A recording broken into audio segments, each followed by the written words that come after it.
33 ans. Vous vous rendez compte de ce que cela représente?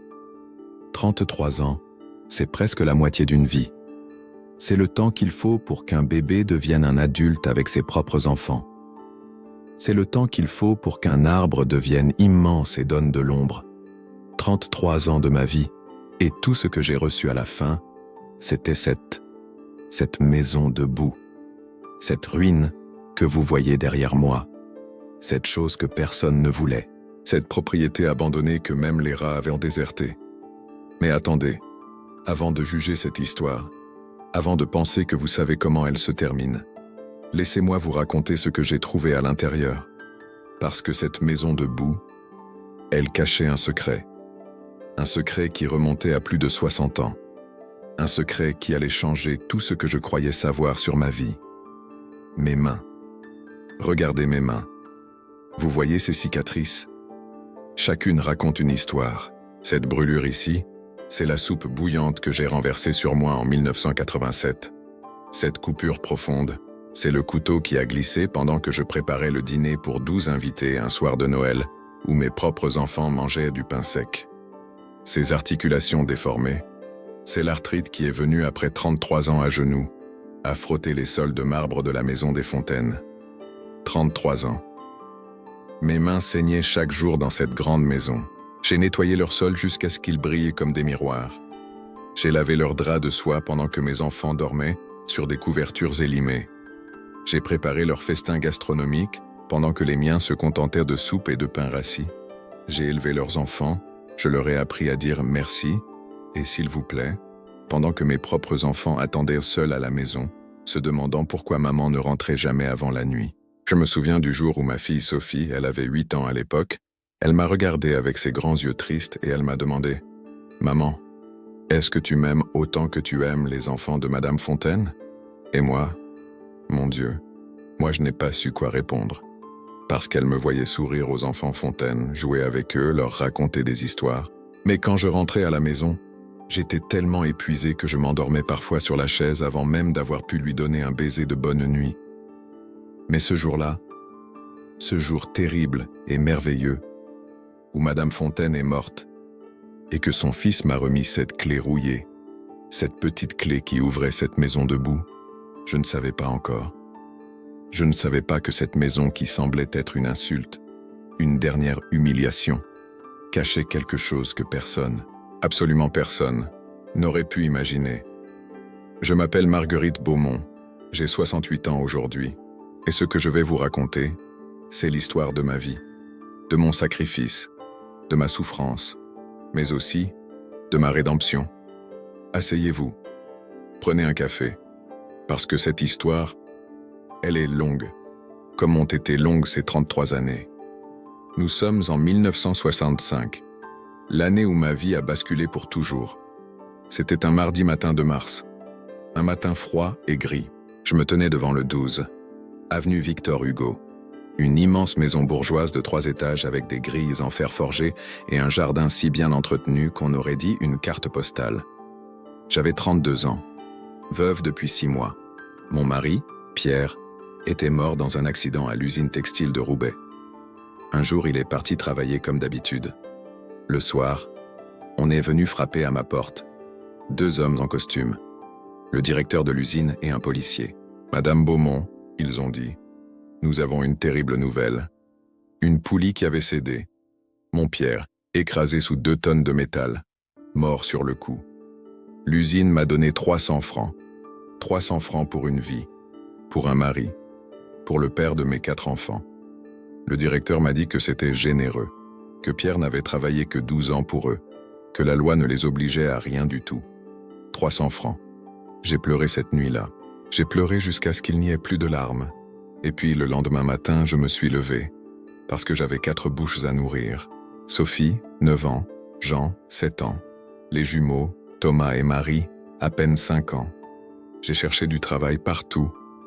Partout. Les usines ne voulaient pas de femmes avec des enfants. Les magasins cherchaient des jeunes filles. Les bureaux. Ils riaient quand je disais que je savais à peine écrire. Et puis, j'ai vu l'annonce. Recherche domestique à plein temps, logé nourri, famille distinguée. Une adresse, 12, avenue Victor Hugo. Je suis allé frapper à cette porte. Et c'est comme ça que j'ai rencontré Madame Hélène Fontaine. La porte s'est ouverte. Une femme élégante est apparue. Cheveux gris parfaitement coiffés, robe en soie, collier de perles. Elle m'a regardé de la tête aux pieds comme on regarde un meuble qu'on envisage d'acheter. « Vous êtes là pour l'annonce » elle a demandé. « Oui, madame. »« Entrez. » Je suis entré. Et mon Dieu, cette maison. Je n'avais jamais vu une telle richesse. Des tapis persans partout, des lustres en cristal, des meubles anciens qui brillaient comme de l'or, des tableaux dans des cadres dorés sur tous les murs. Madame Fontaine m'a fait asseoir dans son salon et laisse rester debout. « Votre nom ?»« Marguerite Beaumont, madame. » « Âge ?»« 32 ans, madame. » « Situation familiale ?»« Veuve, madame, avec 4 enfants. » Elle a froncé les sourcils. « 4 enfants ? Où sont-ils ?»« Chez ma voisine, madame. Elle les garde pendant que je cherche du travail. » Elle a fait le tour de moi, comme un général inspectant un soldat. « Vous savez cuisiner ?»« Oui, madame. »« Bien cuisiner ? Pas de la cuisine de pauvres. De la vraie cuisine ?» J'ai hésité. J'apprends vite, madame. Vous savez nettoyer, repasser, coudre ? Oui, madame, tout ça. Vous êtes en bonne santé ? Pas de maladie ?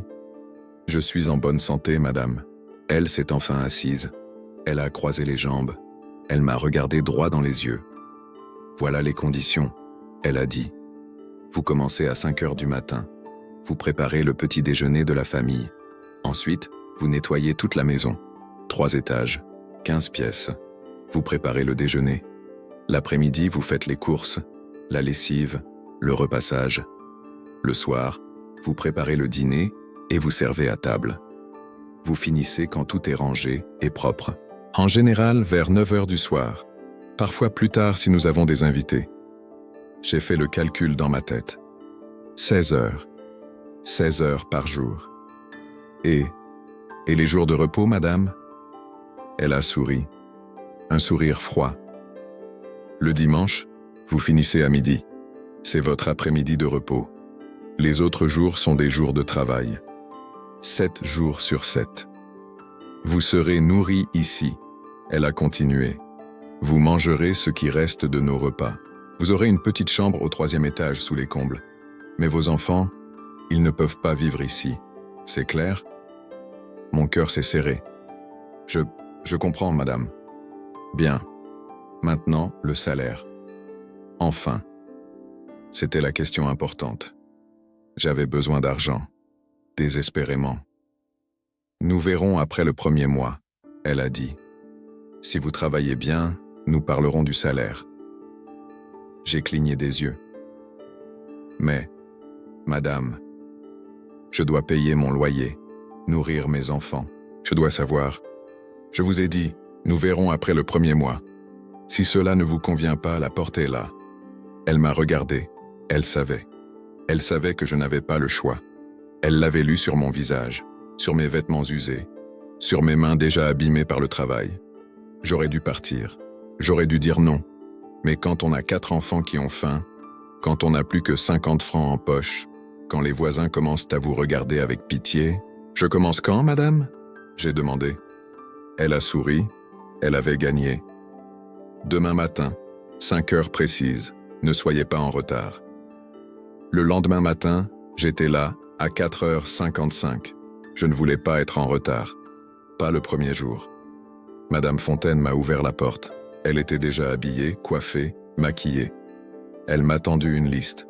Une longue liste écrite à la main. « Voilà ce que vous devez faire aujourd'hui. » Elle a dit. « Tout doit être fait avant ce soir. Compris ?» J'ai regardé la liste. Il y avait... Mon Dieu. Il y avait au moins 50 tâches. Nettoyer toutes les vitres, laver tous les sols, épousseter tous les meubles, battre tous les tapis, polir tous les argenteries, laver et repasser 15 chemises de Monsieur Fontaine, préparer 3 repas, faire les courses qu'au marché. « Oui, madame, » j'ai dit.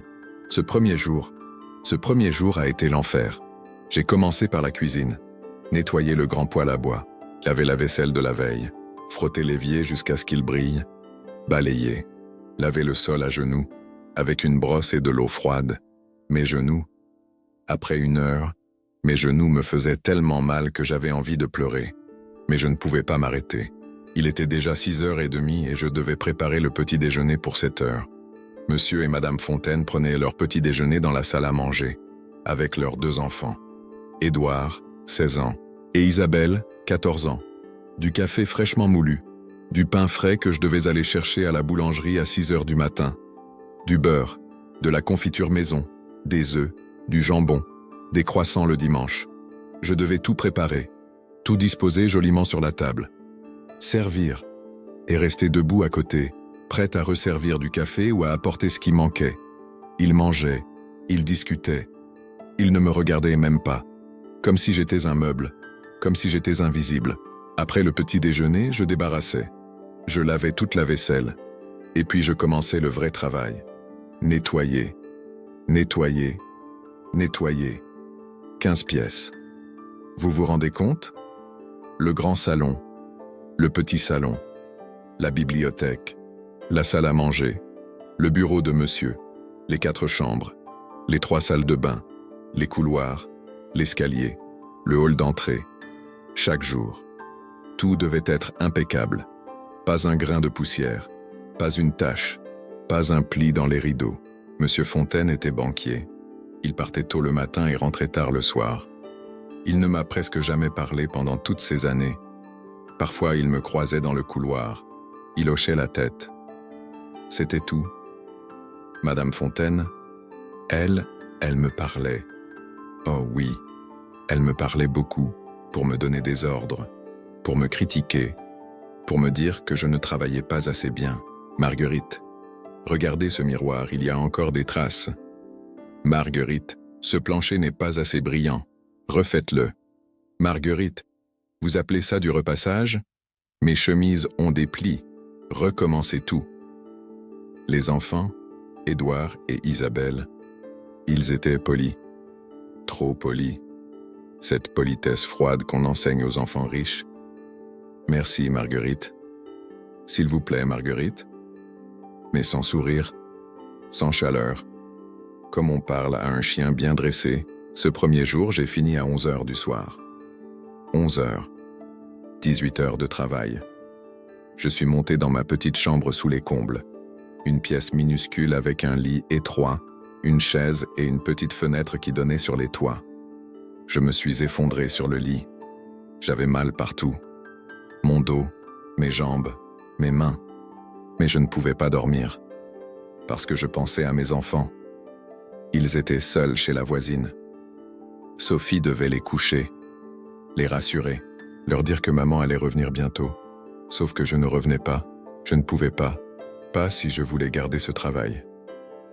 Imagem, Marguerite Corando Sosignano Carto Pequeno. J'ai pleuré cette nuit-là, silencieusement, pour que personne n'entende. J'ai pleuré en pensant à Pierre, en me demandant comment ma vie en était arrivée là, comment j'en étais arrivé à dormir dans une chambre de bonne pendant que mes enfants dormaient seuls. Mais le lendemain matin, à 5 heures, j'étais debout, prête à recommencer. Le premier mois a passé comme un cauchemar éveillé. Chaque jour était identique. 5 heures du matin jusqu'à 9, 10, parfois 11 heures du soir. 7 jours sur 7. Le dimanche, je finissais à midi. Et vous savez ce que je faisais de mon après-midi de repos? Je courais chez moi. Je voyais mes enfants pendant quelques heures. Je leur préparais à manger pour la semaine. Je lavais leurs vêtements. Je vérifiais leurs devoirs. Et puis, vers 6 heures du soir, je devais repartir. Parce que je devais être à la maison Fontaine avant la nuit. Mes enfants, mes pauvres enfants, ils essayaient d'être courageux. Mais je voyais bien.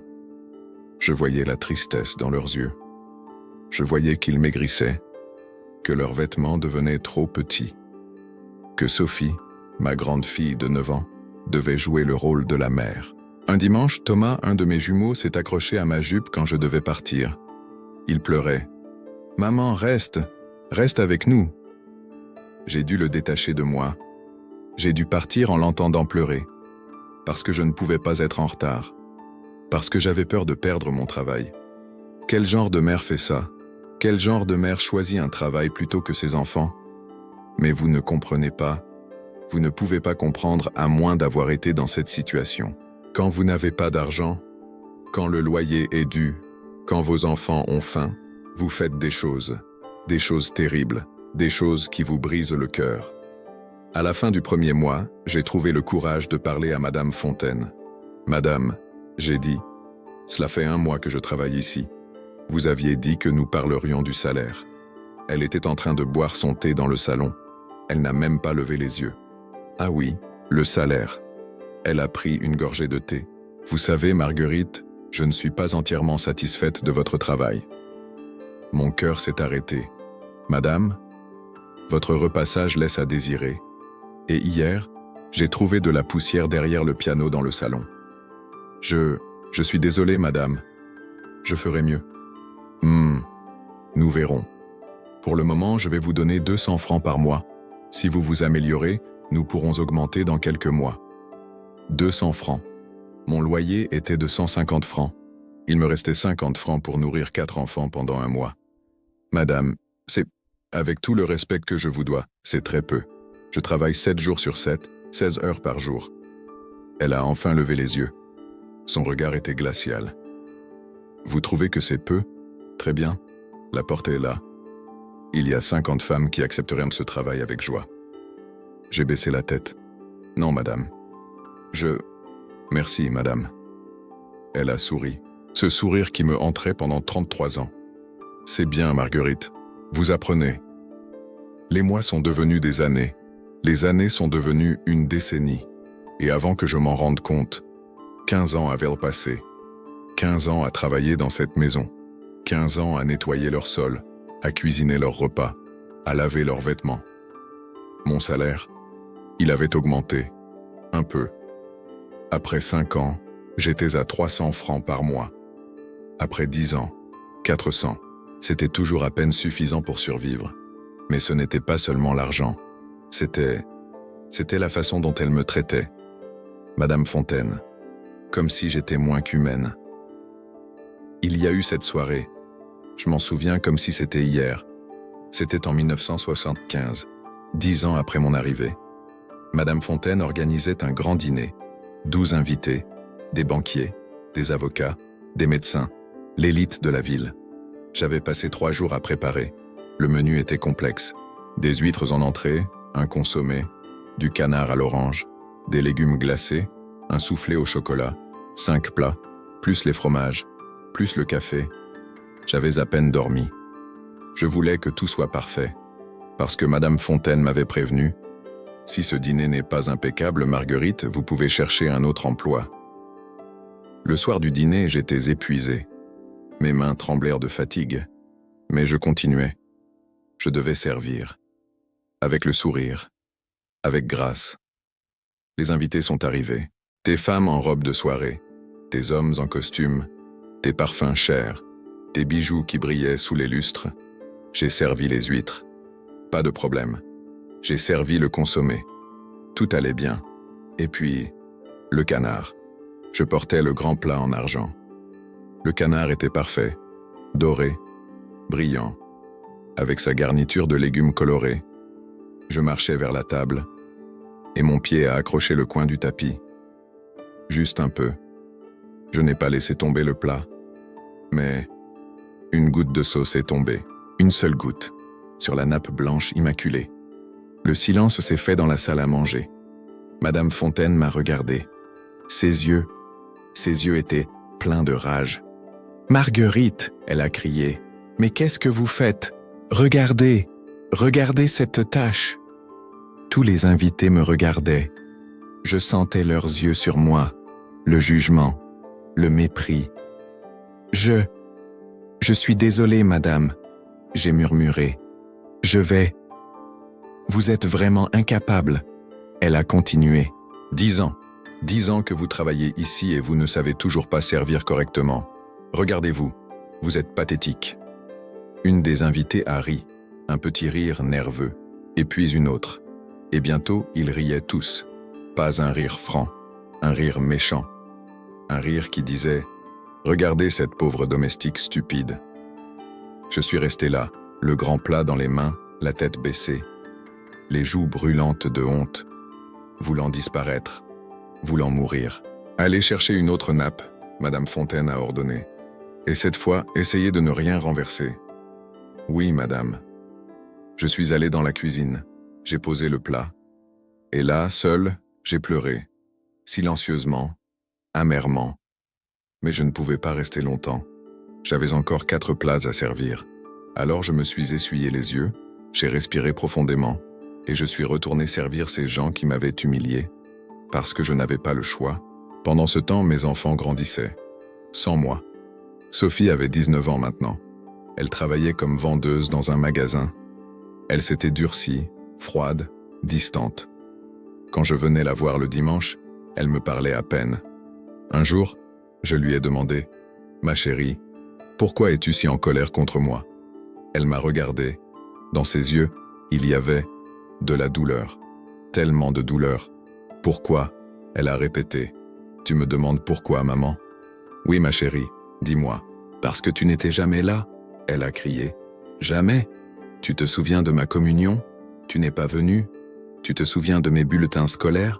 Tu ne les as jamais vus ? Tu te souviens quand j'ai eu ma première règle et que j'avais peur ? C'est la voisine qui m'a expliqué parce que ma mère était trop occupée à laver les planchers d'une femme riche. Chaque mot était comme un couteau dans mon cœur. Sophie, Tu quoi, maman ? Tu n'avais pas le choix ? C'est ce que tu vas dire ? Eh bien, tu sais quoi ? Nous non plus, on n'avait pas le choix. On n'avait pas le choix de grandir sans mère. Elle est partie, elle a claqué la porte, et je suis resté là, seul, pleurant. Jean, mon fils, il avait pris un autre chemin. À 17 ans, il a quitté l'école. Il a commencé à traîner avec de mauvaises personnes. Il buvait, il rentrait tard, parfois pas du tout. La voisine m'appelait « Marguerite, Jean a encore fait des bêtises. Il faut que tu fasses quelque chose. » Mais qu'est-ce que je pouvais faire ? J'étais à 15 kilomètres de là, à servir le thé à Madame Fontaine. Les jumeaux, Thomas et Marie, eux, ils étaient de plus calmes, plus résignés. Ils avaient appris très tôt que maman ne serait jamais vraiment là. Alors ils ne demandaient de rien. Ils ne se plaignaient pas. Ils étaient devenus indifférents. Et ça faisait encore plus mal que la colère de Sophie. Parce que l'indifférence, c'est pire que la haine. L'indifférence, ça veut dire qu'ils avaient abandonné, qu'ils avaient accepté que je ne serais jamais une vraie mère. Mais je continuais à travailler, parce que c'était tout ce que je savais faire. C'était tout ce qu'il me restait. En 1982, j'ai eu une pneumonie sévère. C'était l'hiver, un hiver terrible. Il faisait moins 15 degrés dehors. La maison Fontaine avait le chauffage central, bien sûr. Mais ma petite chambre sous les combles, elle n'était pas chauffée. Pas pour économiser le charbon pour une domestique. J'ai commencé à tousser. D'abord un peu, puis de plus en plus. Puis j'ai eu de la fièvre. Puis je ne pouvais presque plus respirer. Mais je continuais à travailler, parce que je ne pouvais pas me permettre d'être malade. Madame Fontaine me l'avait dit clairement. Si vous êtes malade, vous ne serez pas payé. Et si vous êtes malade trop longtemps, je devrais chercher quelqu'un d'autre. Un matin, je me suis effondré, dans la cuisine. J'étais en train de préparer le café quand mes jambes ont cédé. Je suis tombé. Ma tête a heurté le coin de la table. Madame Isabelle, la fille de Madame Fontaine, elle avait 22 ans maintenant, m'a trouvé là, inconsciente sur le sol de la cuisine. Elle a appelé un médecin. Le médecin est venu. Il m'a examiné. Cette femme a une pneumonie grave, il a dit à Madame Fontaine.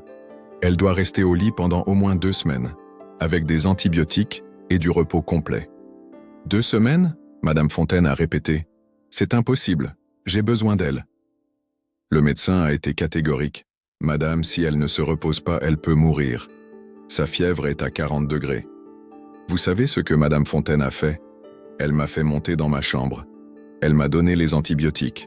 Et puis elle m'a dit « Vous avez 3 jours, Marguerite. 3 jours pour vous remettre. Si dans 3 jours vous n'êtes pas capable de travailler, je vais chercher quelqu'un d'autre. Et vous pouvez partir. » 3 jours. Le médecin avait dit 2 semaines, mais j'avais 3 jours. Je suis restée dans cette chambre glaciale, tremblante de fièvre, toussant jusqu'à ce que mes côtes me fassent mal. Délirante. Le 3e jour, je me suis levée. J'avais encore de la fièvre. Je tenais à peine debout. Mais je suis descendue et j'ai commencé à travailler. Madame Fontaine m'a regardé et a souri. Vous voyez, Marguerite, quand on veut, on peut. Les années 90 sont arrivées. J'avais maintenant 57 ans. 57 ans et j'en paraissais 70. Mon dos était courbé. Mes mains étaient déformées par l'arthrite. Mes genoux craquaient à chaque mouvement. J'avais des varices terribles dans les jambes. Ma vue baissait. Mon ouïe aussi. Mais je travaillais toujours. 16 heures par jour. 7 jours sur 7. Monsieur Fontaine était mort en 1988. Une crise cardiaque. Madame Fontaine était maintenant seule dans cette grande maison. Édouard et Isabelle avaient leur propre vie. Ils ne venaient que rarement. Vous penseriez que maintenant que c'était juste elle et moi, elle serait plus gentille, que peut-être elle me verrait enfin comme un être humain. Mais non, elle était pire. Parce que maintenant, elle n'avait personne d'autre sur qui exercer son pouvoir. Juste moi. Marguerite, vous êtes lente. Vous étiez plus rapide avant. Marguerite, ce plancher n'est pas propre. Vous devenez paresseuse avec l'âge. Marguerite, regardez vos mains. Elles tremblent. Comment voulez-vous servir le thé avec des mains qui tremblent? Un jour, je lui ai dit, « Madame, j'ai 60 ans maintenant. Mon corps est fatigué. Peut-être que je pourrais travailler un peu moins d'heures. Peut-être finir plus tôt le soir. » Elle m'a regardé comme si j'avais dit quelque chose d'insensé. « Moins d'heures? Marguerite, vous vivez ici gratuitement. Vous mangez gratuitement. Et vous voulez travailler moins? Si vous ne pouvez plus faire le travail, dites-le moi. Je trouverai quelqu'un de plus jeune. » Plus jeune. Toujours cette menace. Toujours cette peur. Mes enfants étaient maintenant adultes avec leur propre famille. Sophie avait 2 enfants. Jean s'était finalement stabilisé et travaillait dans une usine. Les jumeaux vivaient dans une autre ville. Ils venaient me voir rarement. Très rarement. Parce que la relation était brisée. Irréparablement brisée. J'avais raté leur enfance. Et maintenant, il était trop tard pour récupérer ce temps perdu. Sophie m'a dit un jour, « Tu sais, maman, quand mes enfants me demandent où est grand-mère, je ne sais pas quoi dire. Parce que grand-mère est toujours chez les Fontaines. » J'avais des petits-enfants que je connaissais à peine. Des petits-enfants qui grandissaient sans moi. L'histoire se répétait. Madame Fontaine a eu 87 ans en 1998. Elle était maintenant très vieille, fragile, malade. Elle ne pouvait presque plus marcher. Elle passait ses journées dans son lit ou dans son fauteuil roulant. Et devinez qui s'occupait d'elle? Moi. Bien sûr, j'avais maintenant 65 ans. J'aurais dû être à la retraite. Mais non. Je m'occupais d'une femme qui m'avait exploité pendant 33 ans. Je la lavais, je l'habillais, je la nourrissais. Je changeais ses draps quand elle ne pouvait pas aller aux toilettes à temps. Je lui lisais le journal parce qu'elle ne voyait presque plus. Édouard et Isabelle venaient de temps en temps. Ils restaient 15 minutes. Ils lui parlaient d'une voix fausse et joyeuse. « Comment vas-tu, maman ?» Et puis ils partaient. C'était moi qui restais, jour et nuit. Et vous savez ce qui était étrange? Dans ces derniers mois, Madame Fontaine a commencé à me regarder différemment. Un soir, je lui donnais son dîner, de la soupe. Elle ne pouvait plus manger de choses solides. Elle a pris ma main. Sa main était froide, tremblante. « Marguerite ?» elle a murmuré. « Oui, madame ? Vous êtes toujours là ?»« Oui, madame. »« Pourquoi ?» J'ai été surprise par la question. « Parce que c'est mon travail, madame. » Elle a secoué la tête lentement. « Non, ce n'est pas juste un travail. Vous auriez pu partir. Il y a longtemps. Mais vous êtes resté. » Je ne savais pas quoi dire. Mes propres enfants.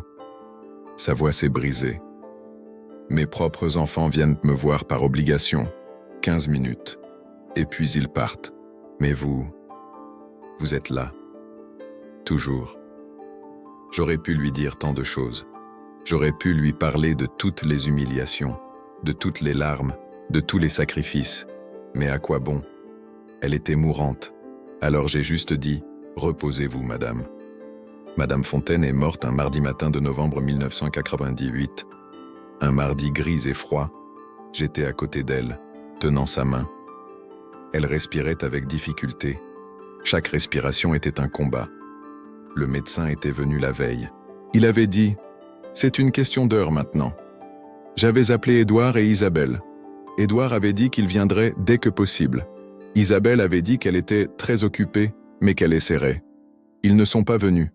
Alors c'était juste elle et moi, la femme qui m'avait exploité pendant 33 ans. Et moi, vers 5 heures du matin, elle a ouvert les yeux. Elle m'a regardé, vraiment regardé. Pour la première fois en 33 ans, j'ai eu l'impression qu'elle me voyait vraiment. « Marguerite », elle a murmuré si doucement que j'ai dû me pencher pour entendre. « Je suis là, madame. » J'ai peur. « De quoi, madame ?»« De mourir. Seule. » J'ai serré sa main. « Vous n'êtes pas seule, madame. Je suis là. » Des larmes ont coulé de ses vieux yeux fatigués. « Pardon. » Elle a murmuré. « Pardon. » Je ne sais pas si elle s'excusait pour toutes ces années, ou juste pour mourir. Mais c'était le seul pardon que j'ai jamais reçu d'elle. À 6h12, elle a pris sa dernière respiration. Sa main est devenue froide dans la mienne. Madame Hélène Fontaine était morte. Et moi j'étais libre. Du moins, c'est ce que je pensais. L'enterrement a eu lieu le samedi suivant. Un enterrement chic, bien sûr. Église Saint-Pierre. Cercueil en acajou. Couronne de fleurs blanches partout. Il y avait beaucoup de monde. Des gens riches que je ne connaissais pas. Des amis de la famille. Des collègues d'Édouard. Tout le monde habillé en noir, l'air solennel. Moi, j'étais là aussi. Dans un coin. Dans ma vieille robe noire que j'avais depuis 20 ans. Personne ne m'a parlé. Personne ne m'a regardé. J'étais invisible. Comme toujours, Édouard a fait un discours. Il a parlé de sa mère formidable, de sa générosité, de sa bonté. J'écoutais et je me demandais s'il parlait de la même femme que j'avais connue. Isabelle pleurait, des larmes parfaites qui ne gâchèrent pas son maquillage. Elle tenait un mouchoir en dentelle. Elle tamponnait délicatement ses yeux. Moi, je ne pleurais pas. Je ne ressentais rien, ni tristesse ni joie, juste du vide. 33 ans de ma vie avec cette femme et maintenant qu'elle était morte, je ne ressentais rien. Peut-être que j'étais devenue aussi froide qu'elle. Peut-être que toutes ces années m'avaient changé en quelque chose de dur, de cassé. Une semaine après l'enterrement, j'ai reçu une lettre. Une lettre officielle du notaire de la famille Fontaine, Maître Duchamp.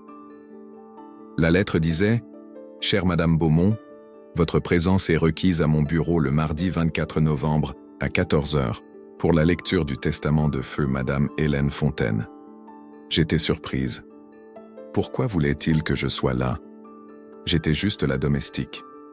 Les testaments, c'est pour la famille. Mais j'y suis allé. Bien sûr que j'y suis allé, parce que quand les gens riches vous convoquent, vous y allez. Le bureau du notaire était dans le centre-ville.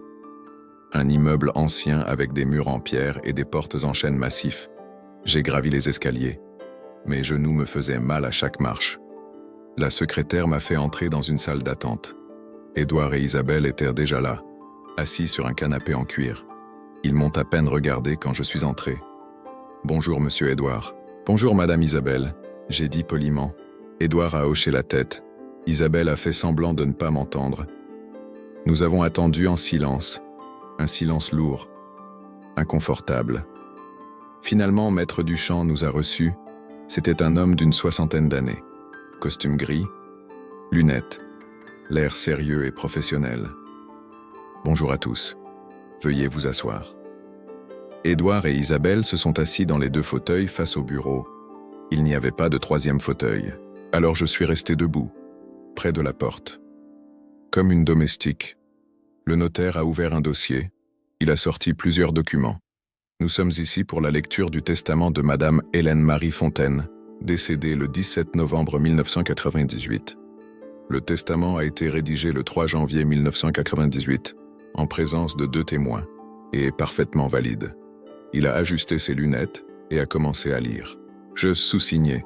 Hélène Marie Fontaine, saine d'esprit et de corps, déclare ceci comme étant mes dernières volontés. Il a lu les clauses concernant Édouard. La maison, les comptes bancaires, les actions, des millions de francs. Édouard écoutait avec une expression satisfaite. Puis les clauses pour Isabelle, les bijoux, les meubles anciens, l'appartement à Paris, encore des millions. Isabelle souriait. Et maintenant, le notaire a dit, nous arrivons à la clause concernant Madame Marguerite Beaumont. Mon cœur s'est mis à battre plus vite. Il y avait une clause pour moi? Édouard et Isabelle se sont tournés vers moi. Leurs sourires avaient disparu. Ils avaient de l'air méfiants. Le notaire a continué. À Madame Marguerite Beaumont, qui m'a servi fidèlement pendant 33 ans, je lègue la propriété située au 47, chemin des Saules, commune de Saint-Martin-des-Champs, avec tous les terrains attenants. Une propriété. Elle me laissait une propriété. Mon cœur battait si fort que je l'entendais dans mes oreilles. Une propriété. Après 33 ans, enfin, une reconnaissance. Peut-être une petite maison, un petit appartement. Quelque chose que je pourrais vendre pour avoir un peu d'argent pour ma vieillesse. Le notaire a sorti une clé d'une enveloppe. Une vieille clé rouillée. Voici la clé de la propriété, Madame Beaumont. J'ai tendu ma main tremblante. J'ai pris la clé. Elle était froide, lourde. Il y a autre chose?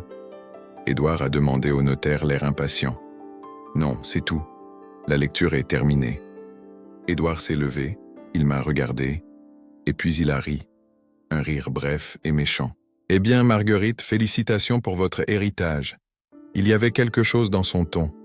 Quelque chose de moqueur. C'est une maison? J'ai demandé timidement. Isabelle a aussi ri. Oh oui, c'est une maison, si on peut appeler ça une maison.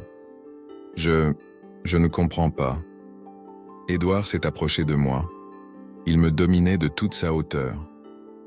Cette propriété, Marguerite, c'est une vieille cabane en terre, en boue.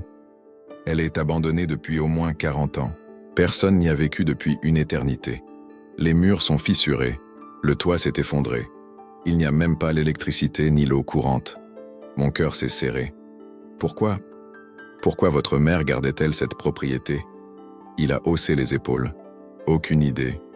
Une vieille chose que mon grand-père avait achetée il y a très longtemps. Maman ne savait probablement même pas pourquoi elle la gardait. Elle ne valait rien. Impossible à vendre. Personne n'en voudrait même gratuitement. Il a souri. Ce sourire cruel que j'avais vu si souvent chez sa mère. Mais au moins vous avez quelque chose. 33 ans de service et vous avez une cabane en ruine. C'est généreux, non? Isabelle a gloussé. Ils sont partis. Le notaire a toussé, mal à l'aise. Il m'a donné une enveloppe avec les documents de propriété. Je suis désolé, Madame Beaumont. C'est ce qu'elle a laissé dans son testament. Je suis sorti du bureau. J'ai descendu les escaliers. Je suis sorti dans la rue. Et là, debout sur le trottoir, tenant cette clé rouillée, j'ai réalisé 33 ans.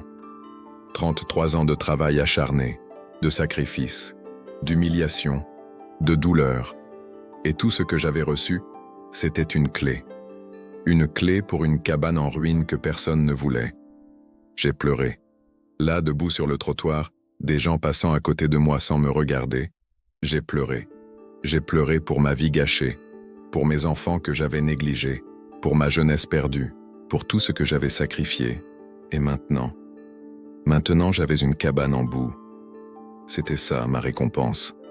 C'était ça, la reconnaissance de 33 ans de fidélité, une cabane que même les rats avaient abandonnée. Cette nuit-là, je n'ai pas dormi. Je suis resté éveillé dans ma petite chambre sous les combles de la maison Fontaine. Ma dernière nuit dans cette maison, parce que maintenant que Madame Fontaine était morte, Édouard allait vendre la propriété. Et moi, je n'avais nulle part où aller. J'ai regardé la clé toute la nuit. Cette petite clé rouillée posée sur ma table de nuit. Je l'ai tournée dans tous les sens. Je me suis demandé à quoi ressemblait cette cabane, si elle était vraiment aussi terrible qu'il le disait. Et puis, vers 5 heures du matin, j'ai pris une décision. J'allais y aller. J'allais voir cette propriété. Même si ce n'était qu'une ruine, c'était la seule chose que j'avais au monde, la seule chose qui m'appartenait vraiment. J'ai fait mon sac. Pas grand-chose, quelques vêtements, mes papiers. une photo de mes enfants quand ils étaient petits. C'était tout ce que je possédais après 65 ans de vie. À 7 heures, je suis descendu. J'ai laissé la clé de ma chambre sur la table de la cuisine. Je n'ai pas dit au revoir à personne. Il n'y avait personne à qui dire au revoir. Je suis sorti de cette maison pour la dernière fois. Cette maison où j'avais passé 33 ans de ma vie. Cette maison qui avait été ma prison. Et bizarrement, en fermant la grille derrière moi, j'ai ressenti quelque chose. Pas de la tristesse, pas de la joie, mais du soulagement, comme un prisonnier qui sort de prison après des décennies. J'ai pris le bus pour Saint-Martin-des-Champs. C'était un petit village à 50 km de la ville. Le notaire m'avait dit que c'était là que se trouvait la propriété. Le bus était presque vide. Juste moi, un vieil homme qui dormait à l'arrière et une jeune femme avec un bébé. Je me suis assise près de la fenêtre. J'ai regardé le paysage défiler. La ville a laissé place à la banlieue. Puis la banlieue a laissé place à la campagne. Des champs, des forêts, des fermes isolées. Plus nous avancions, plus tout devenait désert. Moins de maisons, moins de gens. Juste de la terre et du ciel. Le bus s'est arrêté plusieurs fois. Des petits villages avec juste une église et quelques maisons. À chaque arrêt, quelqu'un montait ou descendait, jusqu'à ce qu'il ne reste plus que moi. Saint-Martin-des-Champs, prochain arrêt. Le chauffeur a annoncé. Mon cœur s'est mis à battre plus fort. J'allais bientôt voir cette fameuse cabane. Le bus s'est arrêté au milieu de nulle part. Il n'y avait même pas vraiment de village. Juste une petite place avec une vieille église et 3 ou 4 maisons. C'est ici, le chauffeur a dit. Le chemin des Saules, c'est par là. Il a pointé vers un chemin de terre qui partait de la place. C'est loin ? J'ai demandé. Il a haussé les épaules. 2, 3 kilomètres peut-être. Suivez le chemin. Vous ne pouvez pas vous tromper. Je suis descendu du bus. Le chauffeur a fermé les portes et le bus est reparti dans un nuage de poussière. Et puis, le silence. Un silence total, absolu. Pas de voiture, pas de gens, juste le vent qui soufflait dans les arbres. J'ai commencé à marcher. Le chemin de terre était plein de nids de poules. Mes chaussures usées s'enfonçaient dans la boue. Ma valise devenait de plus en plus lourde à chaque pas. Mais je continuais, un pied devant l'autre. Même si mes jambes me faisaient mal, même si mon dos me suppliait de m'arrêter. Autour de moi, rien que des champs abandonnés. Des herbes hautes qui ondulaient dans le vent. Quelques arbres morts. Un vieux tracteur rouillé abandonné sur le côté du chemin. Cet endroit était désolé. Oublié. Comme si le temps s'était arrêté ici il y a 50 ans et que personne n'était jamais revenu. J'ai marché pendant peut-être 1 heure. Mes jambes tremblaient. J'ai dû m'arrêter plusieurs fois pour reprendre mon souffle. À 65 ans, après 33 ans de travail épuisant, mon corps n'était plus ce qu'il était. Et puis, je l'ai vue. Au détour du chemin, elle est apparue. La maison. Non, pas une maison. Une ruine. Un fantôme de ce qui avait peut-être été une maison autrefois. Elle était faite de terre, de boue séchée, ce qu'on appelle du pisé. Une vieille technique de construction. Les murs étaient épais mais complètement fissurés. Des grandes lézardes couraient du sol au toit. Le toit, il y avait encore quelques tuiles, mais la plupart étaient tombées. On voyait le ciel à travers les trous. Les fenêtres n'avaient plus de vitres. Juste des trous noirs et vides, comme des yeux morts. La porte pendait de travers sur ses gonds rouillés. Autour de la maison, rien. Juste des mauvaises herbes qui montaient jusqu'à la taille. Un vieux puits effondré. Les restes d'une clôture qui n'était plus que des piquets pourris. Je me suis arrêté là, à peut-être 20 mètres de la maison. Je n'arrivais pas à bouger. C'était ça ma récompense pour 33 ans de fidélité. Cette chose, cette ruine que même les animaux sauvages évitaient. Mes jambes ont cédé. Je suis tombé à genoux dans l'herbe haute. Et j'ai pleuré. J'ai pleuré comme je n'avais jamais pleuré de ma vie. Toutes les larmes que j'avais retenues pendant toutes ces années, toute la douleur, toute la frustration, toute l'injustice. Pourquoi ? Pourquoi moi? Qu'est-ce que j'avais fait pour mériter ça? J'avais travaillé honnêtement. J'avais été fidèle. J'avais sacrifié ma vie, ma famille, tout. Et pourquoi? Pour finir ici, dans ce lieu abandonné de Dieu, avec une cabane en ruine qui tombait en morceaux. J'ai crié. Un cri long et terrible qui est sorti du plus profond de mon âme.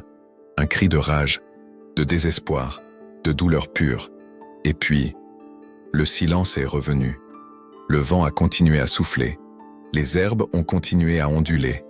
Et moi, je suis resté là, à genoux, épuisé. Je ne sais pas combien de temps je suis resté comme ça. 1 heure peut-être, peut-être plus. Et puis, lentement, quelque chose en moi a changé. J'ai pensé à ma grand-mère. Ma grand-mère Marguerite, dont je portais le nom. Celle qui avait disparu. Celle dont personne ne parlait jamais. J'ai pensé à elle. Avait-elle aussi travaillé toute sa vie? Avait-elle aussi souffert? Était-elle aussi morte seule, sans rien? J'ai pensé à mes enfants. À Sophie avec sa colère.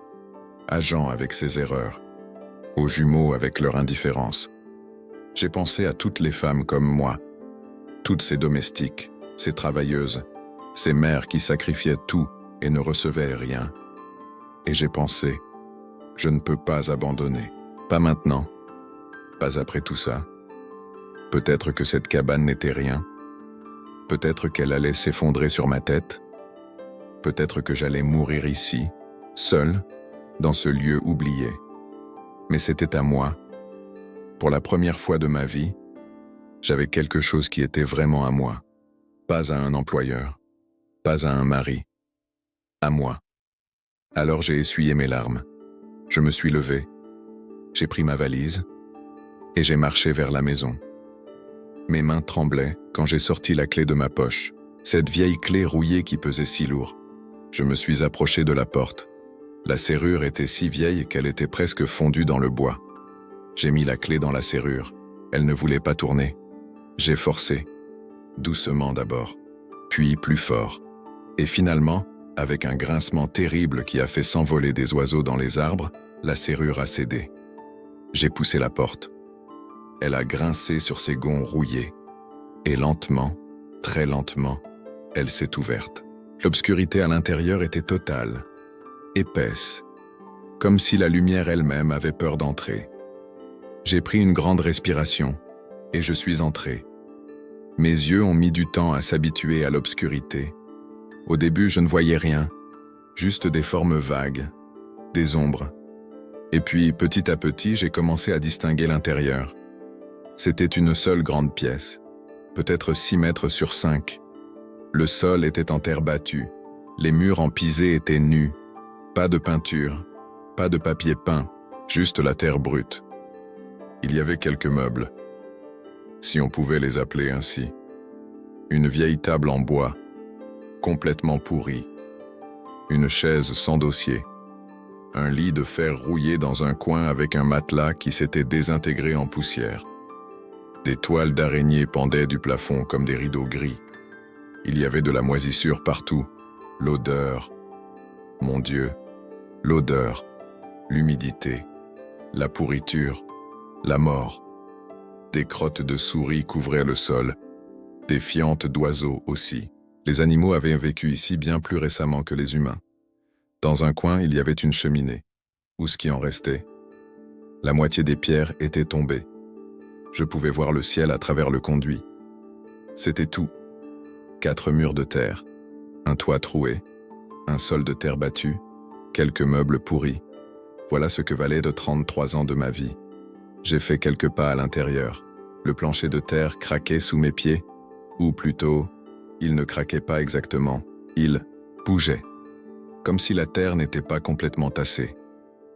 J'ai posé ma valise près de la porte. J'ai fait le tour de la pièce, en marchant lentement, en regardant partout. Il n'y avait rien, absolument rien de valeur, rien qui pourrait m'aider, rien que je pourrais vendre. J'ai regardé par ce qui restait d'une fenêtre. Dehors, le paysage désolé, les champs abandonnés, le ciel gris, personne, rien. Je me suis assise sur la vieille chaise. Elle a grincé dangereusement sous mon poids, mais elle a tenu. Et là, assise dans cette ruine, j'ai réalisé quelque chose. Je n'avais nulle part où aller. Je n'avais personne vers qui me tourner. Mes enfants, ils avaient leur propre vie. Sophie vivait avec son mari et ses enfants. Jean était dans une autre ville. Les jumeaux aussi. Je ne pouvais pas leur demander de l'aide. Pas après toutes ces années où je n'avais pas été là pour eux. Je n'avais pas le droit. J'avais peut-être 2000 francs d'économie. Ça pourrait me durer... Quoi? 2 mois? 3 si j'étais très économe. Et après, je finirais dans la rue. Ou dans un foyer pour personnes âgées. Un de ces endroits terribles où on vous met quand plus personne ne veut de vous. Non. Non, je ne voulais pas ça. Je préférais encore mourir ici. Dans cette cabane. Seul, mais libre. Libre. Le mot résonnait dans ma tête. Libre. Pour la première fois de ma vie, j'étais libre. Personne ne me disait quoi faire. Personne ne me criait dessus. Personne ne me jugeait. J'étais seul, mais j'étais libre. J'ai décidé de rester, au moins pour la nuit. De toute façon, il était déjà tard. Le soleil commençait à se coucher. J'ai trouvé un vieux balai dans un coin. Le manche était cassé, mais le bout avec les pailles était encore utilisable. J'ai commencé à balayer. J'ai balayé les crottes de souris, les feuilles mortes, la poussière de décennies. J'ai balayé pendant peut-être 1 heure, jusqu'à ce que le sol de terre soit relativement propre. Puis j'ai essayé de nettoyer le lit. Mais le matelas était complètement pourri. Alors je l'ai traîné dehors. J'ai épousseté le cadre en fer. Ce n'était pas grand-chose, mais c'était mieux que rien. J'ai trouvé dans ma valise une vieille couverture. Je l'ai étendue sur le cadre métallique. Ça ferait office de lit pour cette nuit. Il commençait à faire froid. Le soleil était couché maintenant. L'obscurité tombait rapidement. Je n'avais pas de lumière. Pas de bougie. Pas de lampe. Juste l'obscurité. Je me suis allongé sur mon lit de fortune. Le métal était dur et froid sous mon dos. La couverture était mince. J'avais froid. Dehors, j'entendais le vent. Il sifflait à travers les trous dans le toit, à travers les fenêtres sans vitres. La maison entière gémissait comme un vieux navire dans la tempête. J'avais peur, je dois l'admettre. J'avais peur de ce lieu, de cette solitude, de cet avenir incertain. Mais j'étais aussi étrangement en paix, parce que pour la première fois depuis très longtemps, je n'avais pas à me lever à 5 heures du matin. Je n'avais pas à servir qui que ce soit. Je n'avais pas à supporter les humiliations.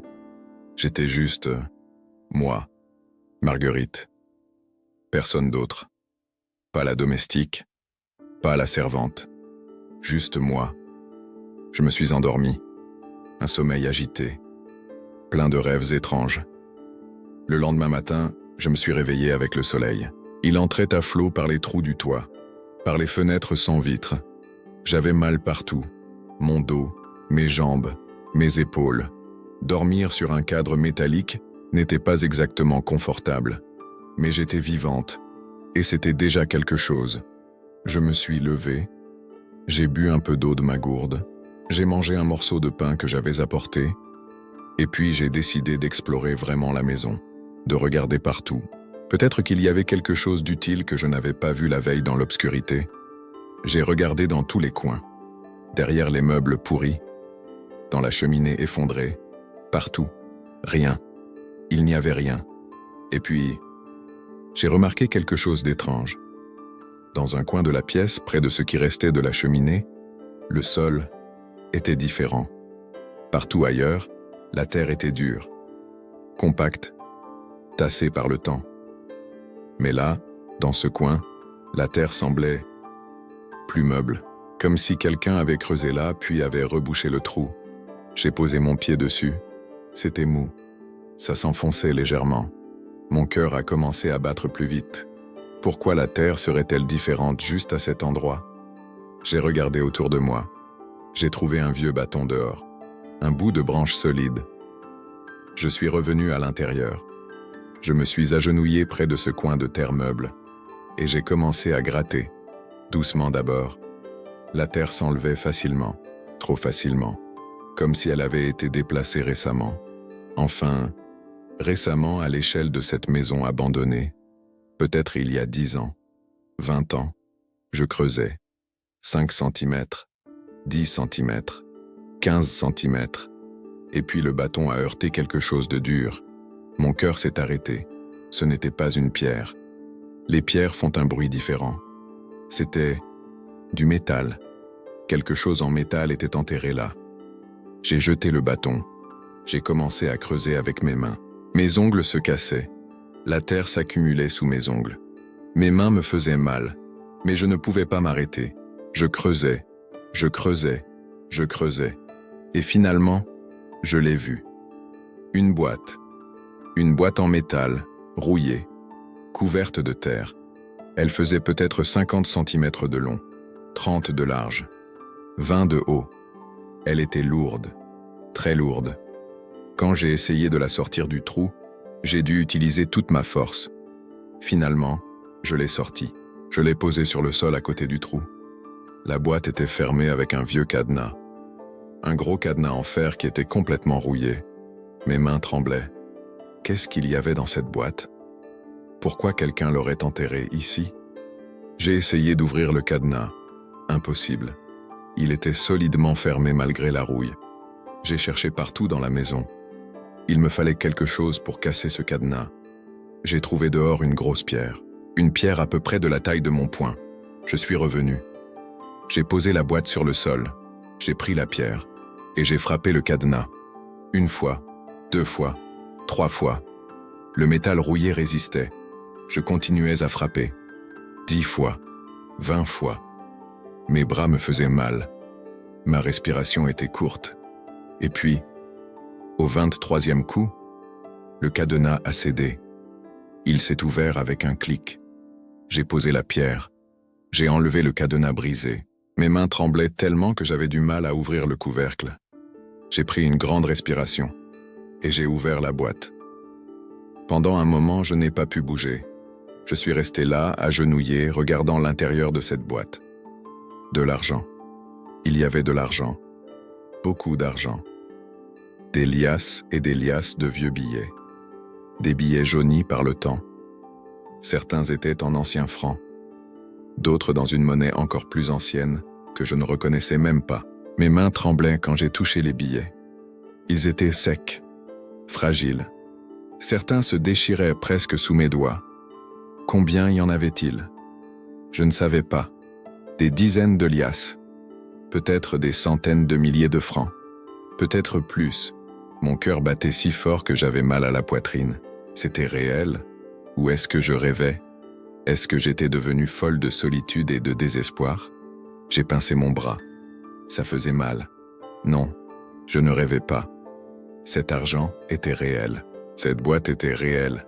Mais ce n'était pas tout. Sous les liasses d'argent, il y avait des documents. Des papiers soigneusement pliés et attachés avec une ficelle. J'ai sorti le premier paquet. J'ai défait la ficelle. Elle s'est cassée immédiatement, tellement elle était vieille. J'ai déplié le premier document. C'était un acte de propriété, daté du 15 juin 1952, 46 ans plus tôt. Je l'ai lu lentement. Mes yeux n'étaient plus ce qu'ils étaient, et l'écriture était petite et délavée. Acte de vente. Propriété située au 47, chemin des Saules, commune de Saint-Martin-des-Champs. Acheteur, Monsieur Henri Fontaine. Prix, 5 000 francs. Henri Fontaine, le père de Madame Hélène Fontaine, le grand-père d'Édouard et Isabelle. Pourquoi avait-il acheté cette propriété? Et pourquoi l'avait-il gardée pendant toutes ces années? J'ai continué à lire les autres documents. Il y avait des reçus, des factures, des lettres, et puis, j'ai trouvé quelque chose qui m'a coupé le souffle. Une vieille photo, jaunie, cornée, mais encore visible. C'était une photo d'une femme. Une femme d'environ 40 ans. Elle portait une robe simple. Ses cheveux étaient attachés en chignon. Elle avait l'air fatiguée. Ses mains étaient posées sur ses genoux. Des mains abîmées par le travail. Au dos de la photo, quelqu'un avait écrit à l'encre « Marguerite Dubois, 1948. Marguerite Dubois. » Mon nom était Marguerite. Marguerite Beaumont, maintenant. Mais avant mon mariage, j'étais Marguerite Beaumont, née Dubois-Dubois. Le nom de jeune fille de ma mère. Cette femme dans la photo. Ma main s'est mise à trembler si fort que j'ai failli lâcher la photo. C'était ma grand-mère. Ma grand-mère que je n'avais jamais connue. Ma grand-mère dont personne ne parlait jamais. Ma grand-mère qui avait disparu avant ma naissance. Des larmes ont commencé à couler sur mes joues. Je regardais ce visage qui ressemblait tellement au mien. Les mêmes yeux fatigués, la même bouche fine, les mêmes mains abîmées. Qui était-elle? Qu'est-ce qui lui était arrivé? Pourquoi sa photo était-elle dans cette boîte, enterrée dans cette maison abandonnée? J'ai cherché dans les autres papiers. Mes mains tremblaient tellement que je pouvais à peine tenir les documents. Et puis j'ai trouvé une lettre. Une longue lettre manuscrite. L'encre était presque effacée, mais je pouvais encore lire. Elle commençait ainsi. À celui ou celle qui trouvera ceci. J'ai commencé à lire.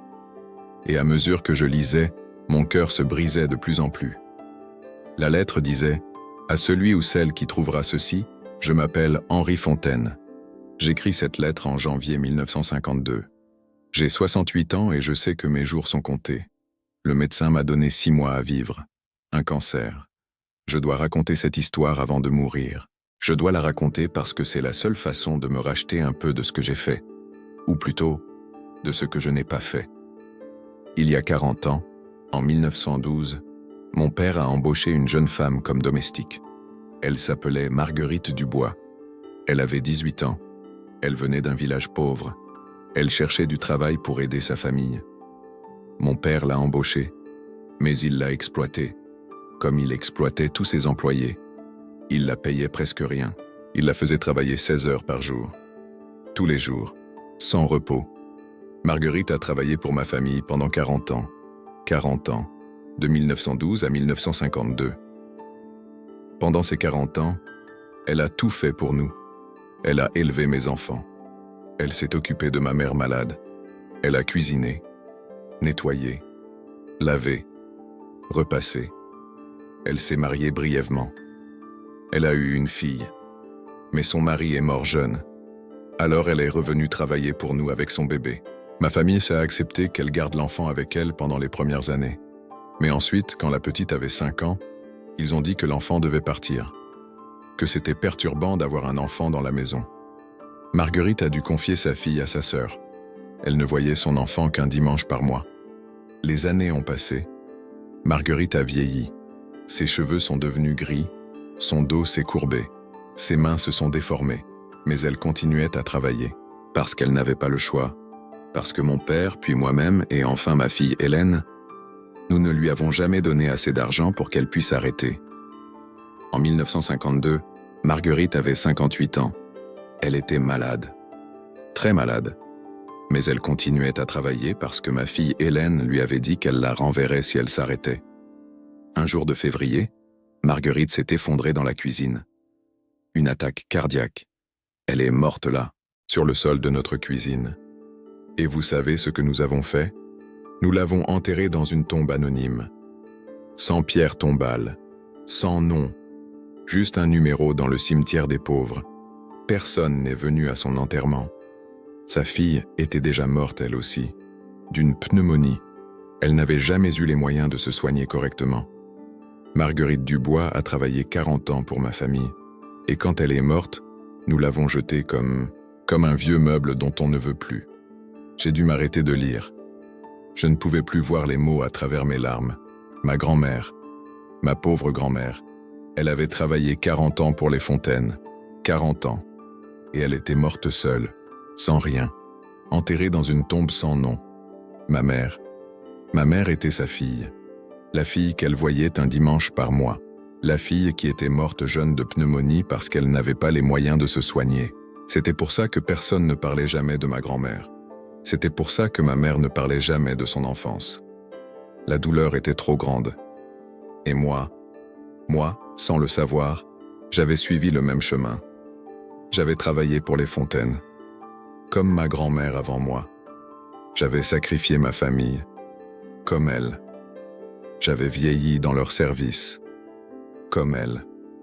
L'histoire se répétait, génération après génération. Les riches exploitaient les pauvres, et les pauvres n'avaient pas le choix que d'accepter. J'ai essuyé mes larmes. J'ai continué à lire la lettre. La lettre continuait. Après la mort de Marguerite, j'ai commencé à avoir des remords, des cauchemars. Je la voyais dans mes rêves, son visage fatigué, ses mains abîmées, ses yeux qui me suppliaient. J'ai fait des calculs. Si nous l'avions payée correctement pendant ses 40 ans, si nous lui avions donné un salaire juste, elle aurait dû recevoir environ 200 000 francs. 200 000 francs. C'était ce que nous lui devions, ce que ma famille lui avait volé. Mais elle était morte. Je ne pouvais pas réparer ce que j'avais fait. Alors j'ai décidé de faire quelque chose. Quelque chose pour essayer de me racheter un peu. J'ai acheté cette petite maison, cette maison en terre. Elle ne coûtait presque rien. Personne n'en voulait. Mais c'était une vraie maison, avec des murs, un toit, de la terre. J'y ai mis 200 000 francs. Tout l'argent que Marguerite aurait dû recevoir. Je l'ai caché dans une boîte en métal. Je l'ai enterré dans le coin près de la cheminée. Et puis j'ai écrit cette lettre. J'ai dit à ma fille Hélène, « Un jour, une autre Marguerite viendra travailler pour toi. Probablement une femme pauvre. Probablement une veuve avec des enfants. Tu la reconnaîtras parce qu'elle sera exactement comme Marguerite Dubois était. Travailleuse, fidèle, désespérée. Quand tu mourras, tu lui donneras cette maison. Tu lui donneras la clé. C'est tout. Ne lui dis rien d'autre. Laisse-la découvrir par elle-même. C'est notre dette. La dette de la famille Fontaine envers la famille Dubois. Une dette de 3 générations. Si tu ne le fais pas, Hélène, alors que Dieu te pardonne. Parce que moi, je ne le pourrai pas. » La lettre était signée. Henri Fontaine. 15 janvier 1952. Et en dessous, une note ajoutée plus tard, d'une écriture différente. J'ai obéi à la volonté de mon père. Marguerite Beaumont, née Dubois, a reçu cette propriété comme mon père l'a demandé. Que Dieu nous pardonne tous. Hélène Fontaine, janvier 1998. Je suis restée assise là, sur le sol de terre de cette maison pendant des heures, tenant cette lettre, relisant chaque mot. Tout prenait sens maintenant. Madame Hélène Fontaine savait. Elle avait toujours su. Elle savait que son grand-père avait exploité ma grand-mère. Elle savait qu'elle devait me donner cette maison. C'était la volonté de son père, mais elle ne l'avait pas fait de bon cœur. Non, elle m'avait exploité exactement comme ils avaient exploité ma grand-mère. Pendant 33 ans, elle avait pris tout ce qu'elle pouvait prendre de moi. Et ce n'est qu'à sa mort, parce qu'elle n'avait pas le choix, parce que c'était écrit dans le testament de son père, qu'elle m'avait donné cette maison. Cette maison qui semblait être une insulte, une ruine, mais qui en réalité était un cadeau de quelqu'un qui essayait de réparer les erreurs de sa famille. Henri Fontaine, le grand-père que je n'avais jamais connu. Il avait essayé, à sa manière. Il avait essayé de réparer. Il avait mis ici l'argent que ma grand-mère aurait dû recevoir. 200 000 francs en 1952, avec l'inflation, avec le temps. Cet argent valait maintenant peut-être des millions. Des millions. De quoi vivre confortablement pour le reste de ma vie. De quoi aider mes enfants. De quoi faire quelque chose de bien. J'ai commencé à compter l'argent, soigneusement, lentement. Ça m'a pris des heures. Il y avait exactement 200 000 anciens francs. Exactement le montant qu'Henri Fontaine avait écrit dans sa lettre. Certains billets n'étaient plus valides. La monnaie avait changé plusieurs fois depuis 1952. Mais je pourrais les échanger à la banque. Ils avaient encore de la valeur. J'ai fait des calculs approximatifs. Avec l'inflation, avec les conversions de monnaie, cet argent valait maintenant environ 2 millions de francs modernes. Peut-être même plus. 2 millions. Je n'avais jamais vu autant d'argent de ma vie. Je n'avais jamais imaginé que j'aurais un jour autant d'argent. Et ce n'était pas de l'argent volé. Ce n'était pas de l'argent gagné à la loterie. C'était une dette payée, une dette vieille de 46 ans, une dette envers ma grand-mère, et maintenant, envers moi. J'ai pleuré à nouveau. Mais cette fois, ce n'était pas des larmes de désespoir. C'était des larmes de... je ne sais même pas comment le décrire. De soulagement, de joie, de tristesse aussi. Pour ma grand-mère qui n'avait jamais reçu cet argent. Pour ma mère qui était morte jeune et pauvre. Mais maintenant au moins, leur sacrifice n'avait pas été complètement vain. Parce que moi, leur descendante, J'avais trouvé ceci. J'avais découvert la vérité. Et j'avais reçu ce qui leur était dû. J'ai remis l'argent dans la boîte, soigneusement. J'ai rangé les documents, la photo de ma grand-mère, la lettre d'Henri Fontaine. J'ai caché la boîte sous mon lit de fortune, puis j'ai rebouché le trou dans le coin avec de la terre. Personne ne saurait que j'avais trouvé quelque chose. Il faisait presque nuit maintenant. J'avais passé toute la journée à lire, à pleurer, à comprendre. Je suis sorti de la maison. L'air frais m'a fait du bien. Le ciel était rose et orange. Le soleil se couchait derrière les champs. J'ai regardé autour de moi. Ces champs abandonnés. Cette terre désolée. Cette maison en ruine. Mais maintenant, je ne les voyais plus de la même façon. Cette maison, elle n'était pas une insulte. C'était un héritage. L'héritage de ma grand-mère. L'héritage de toutes les femmes qui avaient travaillé dur, qui avaient souffert, qui avaient sacrifié tout. Et maintenant, c'était à moi de décider quoi en faire. Cette nuit-là, je n'ai pas dormi. Je suis resté éveillé, pensant, planifiant. Qu'est-ce que j'allais faire avec cet argent? Qu'est-ce que j'allais faire de cette maison, de cette vie qui s'ouvrait devant moi? Je pensais à mes enfants. Sophie avec sa colère, Jean avec ses erreurs, Thomas et Marie avec leur indifférence. Je pourrais leur donner de l'argent. Beaucoup d'argent. Ça les aiderait. Ça améliorerait leur vie. Mais est-ce que ça réparerait notre relation? Est-ce que l'argent pouvait acheter l'amour perdu? Le temps perdu? Non. Je le savais. L'argent ne pouvait pas réparer ça. Alors j'ai pensé à autre chose.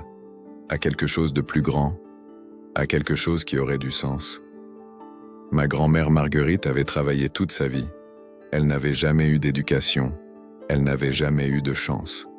Elle était née pauvre et elle était morte pauvre. Mais moi j'avais maintenant les moyens de faire quelque chose. Quelque chose qui aurait compté pour elle. Quelque chose qui aiderait d'autres femmes comme elle, comme moi. Une idée a commencé à se former dans mon esprit. Une idée qui grandissait de plus en plus. Au matin, j'avais pris ma décision. J'allais rester ici, dans cette maison. J'allais la réparer, la restaurer, en faire un vrai foyer. Et avec l'argent, j'allais créer quelque chose d'utile, quelque chose de bon, une école, une petite école pour les enfants pauvres du village et des alentours. Une école où ils pourraient apprendre gratuitement, où ils auraient des livres, des cahiers, des professeurs.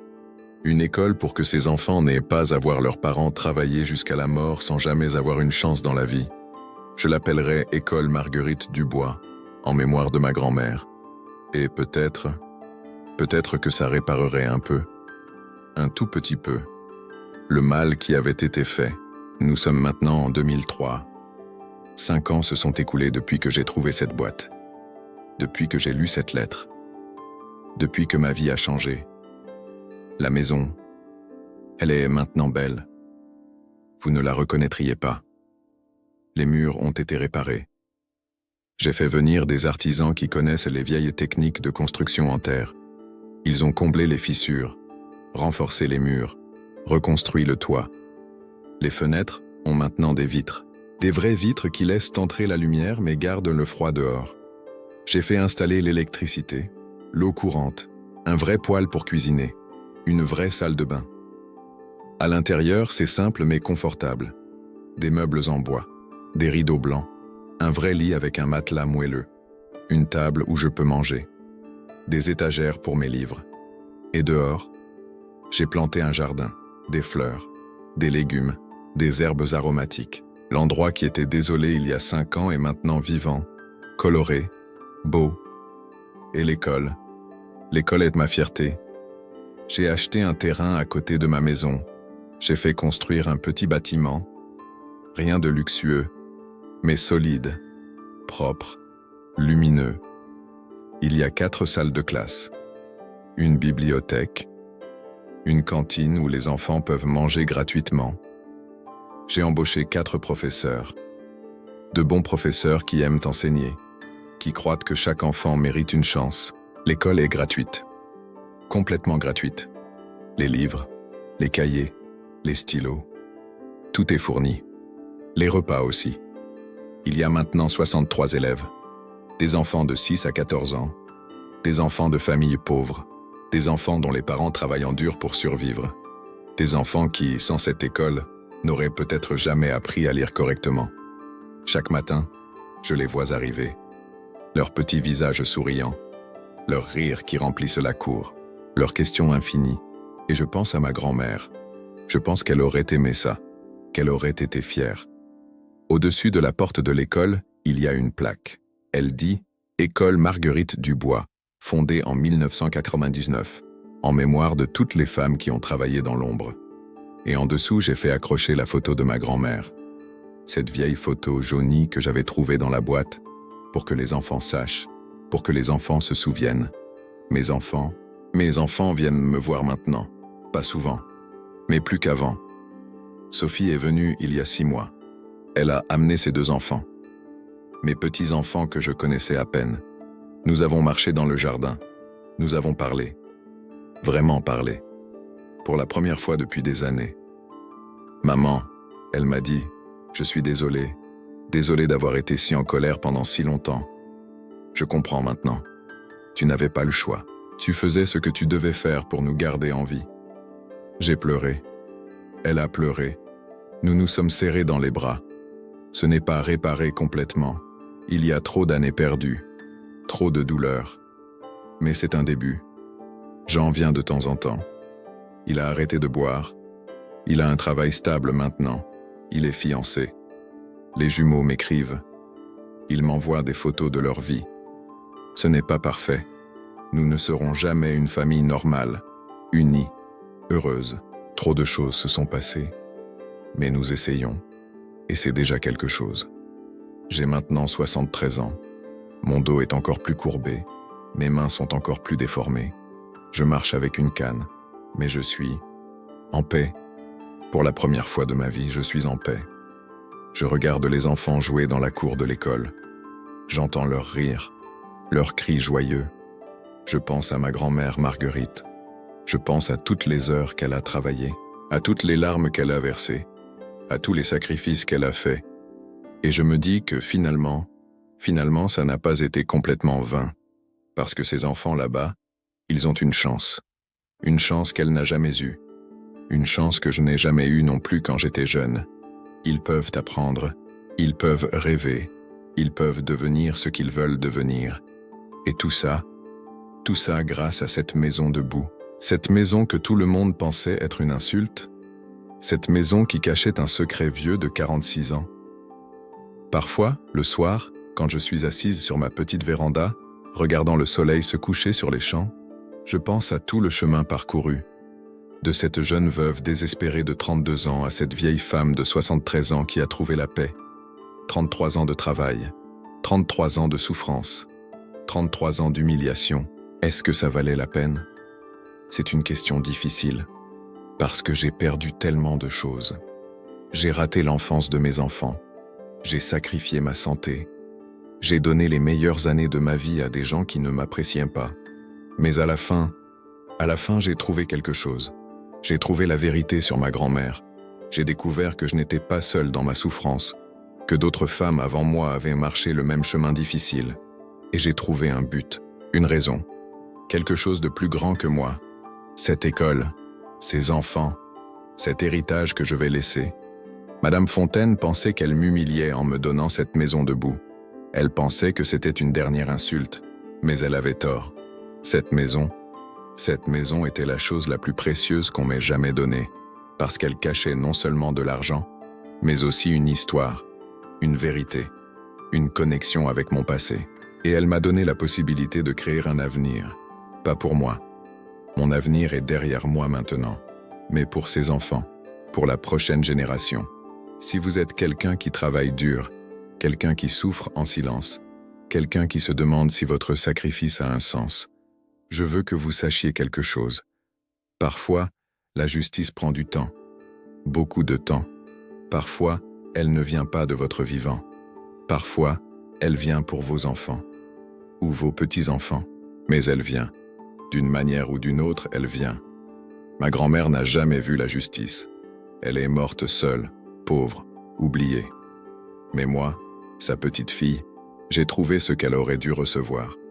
Et j'ai pu en faire quelque chose de bon.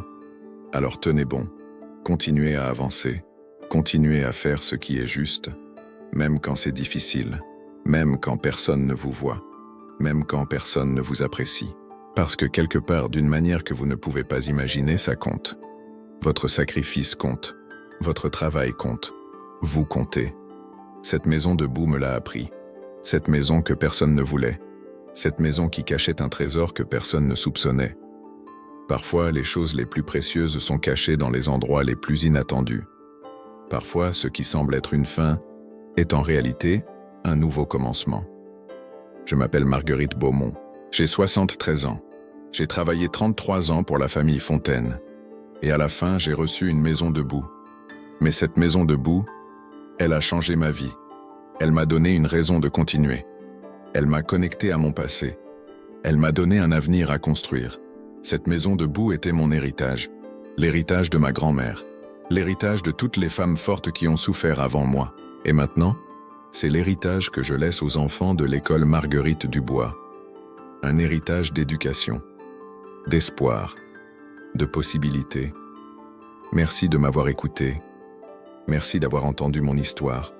Parce que les histoires des gens ordinaires qui ont vécu des vies extraordinaires de sacrifice et de courage, ces histoires méritent d'être racontées. Elles méritent d'être entendues. Elles méritent d'être rappelées. Je suis Marguerite, et c'était mon histoire. L'histoire d'une maison de boue qui cachait un trésor. L'histoire d'une femme qui a trouvé la paix après tant d'années de souffrance. L'histoire d'une grand-mère dont j'ai découvert le sacrifice. Et l'histoire d'un héritage qui continuera longtemps après que je serai parti. Merci. Merci de m'avoir accompagné dans ce voyage. Et rappelez-vous, ne jugez jamais une maison par ses murs. Ne jugez jamais une vie par son apparence. Parce que parfois les choses les plus pauvres cachent les richesses les plus grandes. Au revoir, et que Dieu vous bénisse. Avant que je m'en aille, je voulais que vous sachiez que votre vie compte, que votre sacrifice n'est pas vain, que quelque part quelqu'un se souviendra. Adieu.